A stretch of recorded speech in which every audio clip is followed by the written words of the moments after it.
Hello বন্ধুরা, good evening সবাইকে। আমি চলে এসেছি আমার রান্নাঘরে। অনেক দিন তোমাদের আমার রান্না দেখানো হয়নি, রান্নার ভিডিও দেওয়া হয়নি।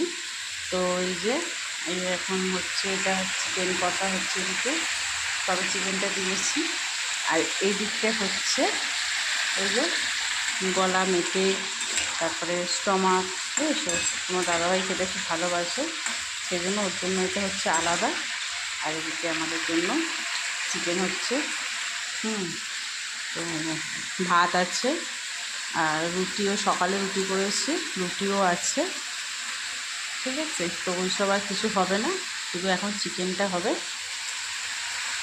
তো তোমরা কে কে চিকেন খেতে অবশ্যই সবাই ভালোবাসো জানি, তবুও যারা চিকেন প্রেমিক তারা কমেন্ট করো কেমন।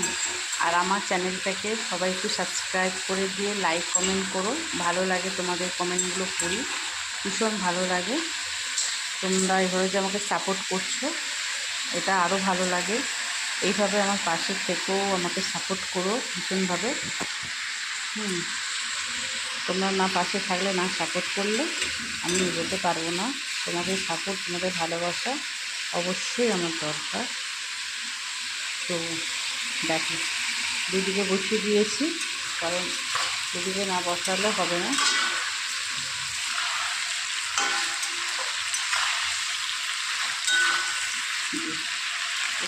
চিকেনটা, আলু এসব দিয়েছি। আলু ভাজা হয়ে গেছিলো, প্রথমে আলু ভেজে নিয়েছিলাম, এখন একটু চিকেনটা ভাজা হয়ে গেছিলো, চিকেন আলু একসাথে ভেজে নিচ্ছি। আর এদিকে যে হচ্ছে স্টমাকটা, অনেক দিন রান্নার ভিডিও দিইনি, তো ওই জন্য ভাবলাম চলো একটু রান্নার ভিডিও দিই আমার বন্ধুদেরকে।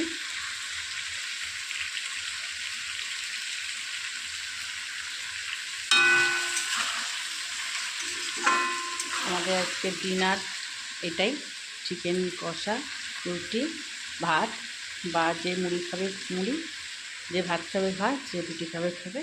আর এটা হচ্ছে তোমার দাদা ভাইয়ের স্পেশাল। এটা সব এখন তেলে ভাজছি, তেলে না ভাজলে একটা গন্ধ ছাড়ে, বুঝেছো? ওই জন্য আমি স্টমাক মেটে এই মানে এটা হচ্ছে আমি তেলে ভেজে নিই, যাতে গন্ধটা না ছাড়ে, বুঝেছো? তোমরাও একটু ভেজে নেবে, দেখবে কোনো গন্ধ ছাড়বে না। মিটের একটা কেমন গন্ধ ছাড়ে না, কাঁচা কাঁচা, সেই গন্ধ ভাবটা থাকবে না। কেমন বন্ধুরা? সবাই ভালো থেকো, সুস্থ থেকো, আর আমাকে সাপোর্ট করো। আমার চ্যানেলে কেউ নিউ হয়ে থাকলে আমার চ্যানেলটাকে সাবস্ক্রাইব করে দিও, লাইক কমেন্ট